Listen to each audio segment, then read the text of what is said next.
અમદાવાદમાં બેફામ એએમટીએસ નો કહેર યથાવત છે। પંચવટી 5 રસ્તા પાસે એએમટીએસ અને કાર વચ્ચે અકસ્માત થયો।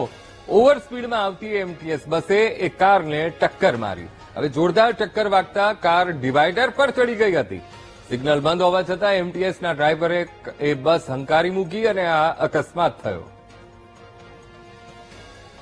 અમદાવાદ શહેરમાં એમટીએસની બસો બેફામ રીતે દોડતી હોય છે અને અકસ્માતોની વણઝાર કરતી હોય છે। ત્યારે આજે વહેલી સવારે 7:30 વાગ્યાની આસપાસ અમદાવાદના પંચવટી 5 રસ્તા ઉપર બેફામ રીતે દોડતી બસે અકસ્માત સર્જ્યો છે। તમે જે રીતના દ્રશ્યો જોઈ રહ્યા છો કે એક ગાડી ચાલક કે જે શાંતિથી 4 રસ્તા ક્રોસ કરી રહ્યા હતા તેને આ જે એમટીએસ બસ છે તેને સીધી ટક્કર મારી હતી અને ઘસડીને છેક ડિવાઈડર સુધી ગાડીને લઈ જવામાં આવી હતી। અંદર 2 લોકો સવાર હતા। સદભાગ્યે કોઈ જાનહાનિ થઈ નથી, પરંતુ વાત કરવામાં આવે તો અમદાવાદ મ્યુનિસિપલ કોર્પોરેશન દ્વારા સંચાલિત એએમટીએસની અને બસના ડ્રાઈવરોની અનેક વખત ટ્રેનિંગ આપી હોવા છતાં પણ વારંવાર અકસ્માત સર્જાય છે।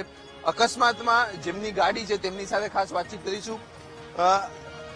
આખો એક્સિડન્ટની ઘટના છે, એ ઘટના કઈ રીતે બની, તમે ક્યાં જઈ રહ્યા હતા અને એ મોમેન્ટ કઈ રીતનો હતો?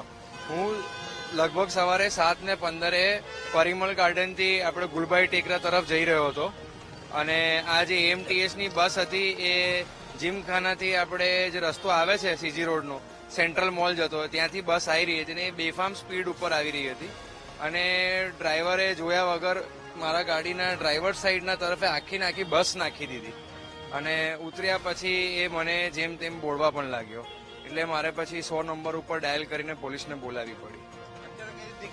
કામગીરી થઈ રહી છે અત્યારે આ નવરાત્રીના કારણે જે સ્ટાફ બદલાય છે સવારના પોરમાં 8 વાગ્યાની આજુબાજુ, એટલે પોલીસને આવતા થોડી વાર થઈ રહી છે, પણ બધા આવી ગયા છે અને બધી ઇન્વેસ્ટિગેશન હમણાં ચાલુ થશે થોડીક વાર।